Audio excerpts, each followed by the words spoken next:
tu as le pouvoir. La Bible te donne le pouvoir, l'autorité et la force dans la parole, dans l'action, afin que des choses se réalisent dans ta vie, autour de toi et dans la vie de tes semblables. Et ce pouvoir t'est donné depuis le livre de Matthieu, le chapitre 16, verset 19, où Jésus dit ceci. Il dit, je vous ai donné ce pouvoir-là.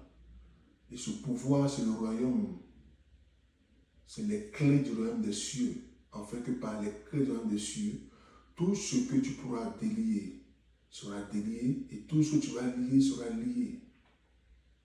Et ce thème qui nous réunit encore aujourd'hui s'intitule « Tu as le pouvoir ». Alléluia. Je viens t'exhorter, toi qui m'écoutes, toi qui es chrétien, toi qui es enfant de Dieu, à réaliser qu'en toi, tu as cette capacité spirituelle, cette force spirituelle, cette domination spirituelle de pouvoir créer des choses dans ton environnement, dans ton atmosphère, autour de toi. Et cela est très important. L'ère dans laquelle nous sommes, la période dans laquelle nous vivons, elle est très sensible. C'est pourquoi là où tu es, si tu ne réalises pas la capacité spirituelle que tu as, tu ne pourras pas aller de l'avant. Si tu ignores ces clés que t'a donné le Seigneur Jésus, tu ne pourras pas aller de l'avant. Je veux interpeller la vie de plusieurs personnes, interpeller le chrétien, interpeller celui qui est enfant de Dieu, qui tout le temps prie, qui tout le temps jeûne, qui tout le temps lit la parole de Dieu. La clé que le Seigneur t'a donnée, cette clé, elle a la capacité d'ouvrir et aussi la capacité de fermer. Qu'est-ce que tu dois ouvrir et qu'est-ce que tu dois fermer? Parce qu'en réalité, des portes spirituelles existent. Et si ces portes spirituelles existent, cela signifie que des clés existent pour ouvrir ces portes. Et si ces clés existent pour ouvrir ces portes, quelles sont ces clés? Qui a ces clés? Qui peut utiliser ces clés afin d'ouvrir et afin de fermer? Tu dois réaliser dans ton esprit que si tu n'ouvres pas certaines portes, ta vie ne pourra pas aller de l'avant. Ta nation ne pourra pas bouger. Ta famille ne pourra pas bouger. Tes affaires ne pourront pas bouger. Tout ce que tu entreprends ne pourront pas bouger. D'autre part, si tu ne fermes pas certaines portes, des choses autour de toi continueront à t'influencer, mais à t'influencer négativement. C'est pourquoi Matthieu nous exhorte à comprendre que les clés que t'a remis le Seigneur Jésus, ces clés d'une importance capitale. Tu veux la paix, tu dois utiliser ces clés. Tu veux la prospérité, tu dois utiliser ces clés. Tu veux l'élévation, tu dois utiliser ces clés. Tu veux la guérison, tu veux que les choses aillent pour toi, pour le mieux, tu dois utiliser ces clés. Jésus pouvait dire seulement, je te donne le pouvoir. Mais il dit bien, voici les clés. C'est ce qui veut dire que dans le monde spirituel, nous avons affaire à plusieurs entrées, à plusieurs portes. Regarde l'exemple d'une maison qu'on construit. Pour avoir accès à la maison, il y a d'abord, si on veut dire, le grand portail qui donne accès à la cour principale. Il faut une clé pour ouvrir d'abord ce grand portail pour avoir accès à cette grande cour principale. Lorsque tu auras accès à cette cour principale, tu dois continuer pour avoir accès à la maison elle-même. Tu trouveras une autre porte. Cette porte nécessite une autre clé. Quand tu auras accès à la porte de la maison, au sein de la maison, tu seras confronté à plusieurs portes. C'est des chambres, c'est de la cuisine, c'est de la douche, plusieurs portes. Tu dois utiliser tous ces clés pour ouvrir et pour fermer, pour que tu aies un accès facile, un mouvement facile de partout. Je m'adresse ici à l'église de Côte d'Ivoire. Je m'adresse ici à l'enfant de Dieu. Je m'adresse ici à toi qui es chrétien. Nous sommes dans une période vraiment sensible de notre histoire. Une période qui interpelle et qui doit interpeller plus d'un. Si nous n'ouvrons pas les portes, si nous ne fermons pas certaines portes, la surprise sera encore démise dans nos vies. C'est pourquoi je veux t'exhorter à ouvrir ces portes-là. Ces portes de la grâce, ces portes qui amènent la paix, ces portes qui amènent la sécurité, ces portes par lesquelles passe la paix, la sécurité, ces portes par lesquelles passe la grâce, le bonheur, la faveur, ces portes doivent être ouvertes. Le constat qui est fait aujourd'hui par le règne de l'esprit est que des portes sataniques, des portes démoniaques, des portes impures ont été ouvertes. Dans cette saison, il y a des portes qui ont été ouvertes. Et ces portes, c'est des portes des ténèbres, des portes de la destruction, des portes de la mort, des portes où la mort veut encore frapper, la destruction veut encore frapper, le désastre veut encore frapper, la tristesse veut encore frapper. Si ces portes ont été ouvertes, nous devons contre-attaquer afin de refermer ces portes-là dans le nom suprême de Jésus-Christ de Nazareth. Celui qui m'entend, celui qui saisit ma parole, doit comprendre dans le monde de l'esprit que ce n'est pas un jeu, ce n'est pas de la plaisanterie. L'ennemi s'est levé afin que le désastre, afin que le désarroi s'empare de notre nation, afin que le désarroi s'empare de notre église, afin que le désarroi s'empare des familles, de partout. Écoutez, le monde spirituel a déjà activé des portes depuis le nord, le sud, le centre et l'est, passant par tous ces 4 points cardinaux, y compris le centre. Des portes ont déjà été ouvertes, où des démons, des esprits ont déjà pris position et possession de certains endroits pour pouvoir agir, contre-attaquer, créer la destruction de la vie de plusieurs personnes. Je veux t'appeler à te lever là où tu es. Ce n'est pas une question de communauté, ce n'est pas une question de congrégation, ce n'est pas une question d'église, ce n'est pas une question de ci et de ça. C'est une question de se lever afin que les portes de la mort, les portes de la destruction puissent se fermer, se refermer sur la nation. Frères, sœurs, je ne t'exhorte pas à brandir ta chapelle. Je ne viens pas ici à t'exhorter à brandir ou à dire tel pasteur ou tel chrétien a une grande église. C'est l'église de mon pasteur qui est la plus grande, ou c'est la communauté que nous avons qui est la plus forte. Il n'est pas question de cela. Ce dont il est question présentement, je veux t'ouvrir l'esprit, c'est que des portes ont été ouvertes sur la vie de la nation. Et ces portes qui ont été ouvertes sur la vie de la nation vont aussi frapper l'église. Frères, le constat est que depuis l'histoire de l'église, lorsqu'il y a le trouble, il y a des perturbations, lorsqu'il y a des situations gravissimes dans un pays, vous comprenez que l'église n'a pas de paix. Vous comprenez avec moi que l'église est inexistante parce que chacun part, chacun fuit, chacun se cache. Lorsque les troupes s'usent dans une nation, il n'est plus question de prière, il n'est plus question de rassemblement, il n'est plus question de réunion de prière, il n'est plus question de culte. Comme on dit dans nos jargons, chacun se cherche. C'est parce que des portes ont été ouvertes depuis longtemps. Et le temps d'actionner ces portes-là est arrivé pour l'ennemi. Mais je déclare que toi qui es assis, toi qui m'écoutes, laisse tomber l'histoire de ta chapelle, laisse tomber l'histoire de ta domination. Nous devons être concentrés sur un seul objectif, et cet objectif-là, c'est la nation, c'est le pays, la situation actuelle. C'est pourquoi que tu sois évangélique, que tu sois pasteur, que tu sois prophète, que tu sois apôtre, que tu sois docteur, il est question de nous mettre ensemble, ensemble dans la prière, ensemble dans le jeûne, ensemble dans l'intercession, ensemble pour que nous puissions prier afin que ces portes des ténèbres se ferment. Afin que ces portes ouvertes se ferment. Jésus dit, voici, je vous donne les clés. Le Seigneur mentionne les clés. Ce qui sous-entend que des portes doivent être ouvertes ou des portes doivent être fermées. Si des portes doivent être ouvertes, quelles sont ces portes-là que nous devons ouvrir? Si nous n'ouvrons pas ces portes de la grâce, si nous n'ouvrons pas ces portes afin de circonscrire les choses de toute la nation, ce sera encore un temps de pleurs, un temps de désastre, un temps d'agonie. Les nations souffrent, les nations agonisent. Mais ce qui est triste, le constat que je fais est qu'aujourd'hui, nous sommes focalisés sur nos communautés.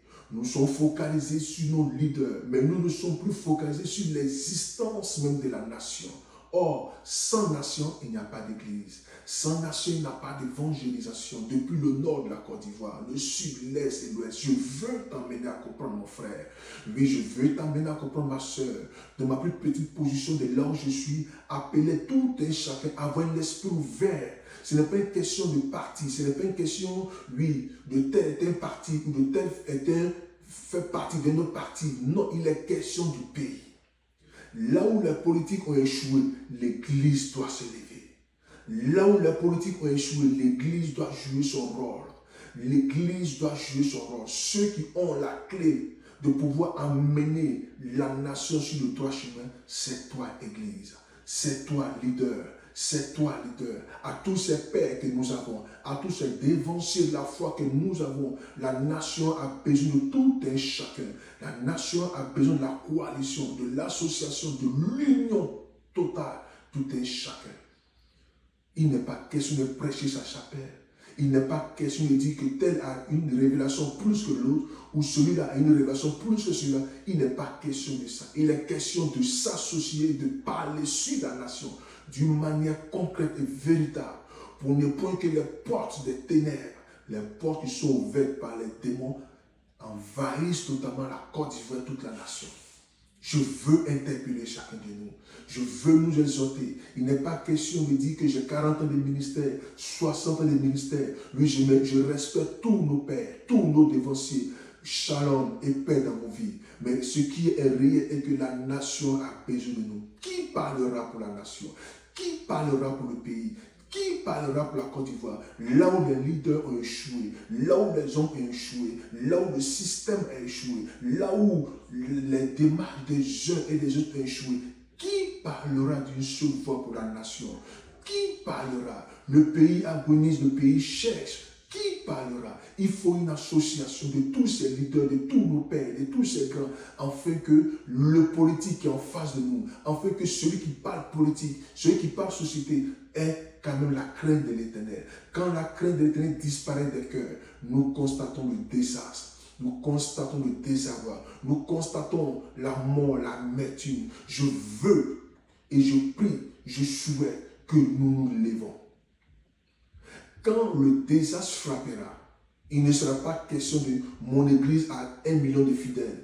J'ai une église de 10 000, de 100 000, 40 000 personnes. Il ne sera plus question de ça. C'est une confusion qui arrivera de part et d'autre. C'est une confusion qui arrivera. C'est pourquoi je vais exhorter l'église, exhorter les leaders, exhorter tous ces grands que nous avons dans ce pays de se mettre ensemble. De se mettre ensemble. Il faut un maillon pour parler à la classe politique. Il faut un maillon pour parler aux leaders politiques de la Côte d'Ivoire. Frères, sœurs, je nous en prie, ne laissons pas encore ce pays rentrer dans la mort, rentrer dans le désastre, rentrer dans le désarroi. Ne laissons pas son nation pleurer encore davantage. Il faut que vous vous levez. Il faut que vous vous levez. Il faut que vous parlez d'une même voix au nom suprême de Jésus-Christ de Nazareth. Alléluia. Depuis le nord de la Côte d'Ivoire, depuis l'ouest de la Côte d'Ivoire, depuis le centre de la Côte d'Ivoire, sur tous ces aspects, nous devons nous lever pour agir, pour avancer de part et d'autre. Nous avons les clés. Nous avons les clés. L'histoire nous a démontré dans la Bible ici aux États-Unis que lorsque les politiques avaient commencé à échouer, l'Église a commencé à se lever. L'Église a parlé d'une même voix. C'est vrai que certains avaient des prédications contraires à la vérité, mais la réalité est que la vérité a triomphé. Cette nation américaine est basée sur les réalités spirituelles, de sorte que le président élu ne peut faire de réunions sans qu'il y ait des prières, il y ait des pasteurs qui viennent prier. Nous voulons voir ces choses réellement se lever dans le pays. Pas des choses d'une manière hypocrite, mais des réalités, des choses qui se lèvent d'une manière réelle. L'Église doit impacter ce pays. Ce n'est pas aux politiques de parti pour influencer l'Église. Ce n'est pas aux politiques de parti pour influencer l'homme de Dieu. Nous avons une mission sacerdotale. Nous avons une mission sacrificielle. Nous avons une mission de gloire. Nous devons nous lever. Je comprends et je constate que beaucoup préfèrent se taire dans leur chapelle. Beaucoup préfèrent se taire dans leur communauté. Mais non. C'est un silence coupable. C'est un silence coupable. Tu ne dois pas rester silencieux. Toi, le leader, toi, le père, tu ne dois pas rester silencieux. La division doit s'arrêter dans l'église. La Côte d'Ivoire doit pouvoir se lever. Les nations doivent pouvoir se lever, car l'heure est arrivée. Jésus dit, je vous donne les clés et vous avez les clés. La solution qui vit la Côte d'Ivoire dépend. La paix, la grâce que recherche ce pays ne dépend pas du politique, mais dépend de toi, Église. Dépend de toi, leader. Dépend de toi qui es bishop, toi qui es archibishop, toi qui es révérend, toi qui as tous ces titres-là. Nous prions que le Seigneur puisse te parler là où tu es, pour qu'il y ait cette association, cette main associative, pour que l'Église fasse bouger la Côte d'Ivoire. Pour que l'Église fasse bouger la Côte d'Ivoire depuis le nord et le sud. L'Église fasse bouger la Côte d'Ivoire. Lui, il n'y a pas question d'une Église de rester dans son cœur pour seulement jeûner, prier. Il doit y avoir des actions collectives. On doit voir tous ces grands, ces leaders se lever d'une seule voix. Frère, si ces leaders que nous sommes, nous levons d'une seule voix, nous parlons, il n'y a aucun politique qui pourra résister. Il n'y a aucun politicien, aucun leader qui pourra résister. Tous plieront les chines parce que l'Église s'est levée. Mais quand nous laissons une entité parler et l'autre entité observe, la force n'est pas là. Notre force sera dans l'unité. Notre force sera dans l'association. Aujourd'hui, le constat est que l'Église est influencée par le politique. L'Église est influencée. Même la politique s'est introduite dans l'Église. Oui. Mais nous devons recadrer les choses. C'est pourquoi je veux nous exhorter. Je dis bien nous exhorter. Par tes autres, nous exhorter, nous mettre ensemble pour pouvoir avancer. Tu as 60 ans de ministère, 40 ans de ministère, 70 ans de ministère. À tous nos pères, que le Seigneur nous aide à pouvoir avancer. Nous traversons une saison très importante de la nation. Une saison très importante où les portes sont déjà ouvertes. Les portes sont déjà ouvertes. Nous devons refermer ces portes-là avec une main associative. Toutes ces églises doivent se mettre ensemble. Il n'y a pas question d'une domination, frère. Il n'y a plus question d'une église à part. Il n'y a plus question de j'ai la plus grande église de la Côte d'Ivoire. Il n'y a plus question de ça. L'humilité doit nous envahir. L'humilité doit nous caractériser. L'amour doit nous caractériser. Le leadership doit nous caractériser pour que nous parlons d'une seule voix. Car nos prières ne portent pas en réalité parce que la division est au sein de l'église en Côte d'Ivoire. Église de Côte d'Ivoire, s'il te plaît, lève-toi. Leader de Côte d'Ivoire, je nous en prie devant nous. Il faut une tête sur tout ce groupe pour nous faire bouger. Il faut une tête pour nous faire lever. Je constate que si toutes ces églises, tous ces leaders se lèvent d'une main associative, vont rencontrer nos leaders politiques, les choses changeront en notre faveur. Les choses changeront à la faveur du peuple de Côte d'Ivoire. Les choses changeront à la faveur de toute cette vie qui aspire à un changement, à une paix. Que la grâce de l'Éternel soit sur nos vies. Que le Seigneur donne la force afin que ces portes-là, nous puissions les refermer. Ces portes de la mort qui sont déjà ouvertes, nous puissions ouvrir ces portes de la grâce et de la faveur. Nation ivoirienne. Je ne suis pas ici en ma qualité de prophète, en ma qualité d'apôtre. Je suis ici en la qualité de serviteur. Pour appeler tous nos pères, tous nos collègues, tous nos frères à une main associative dans cette saison délicate de la Côte d'Ivoire. Cette saison délicate de la Côte d'Ivoire. Alléluia. Que la grâce et la faveur soient sur la vie de tout un chacun.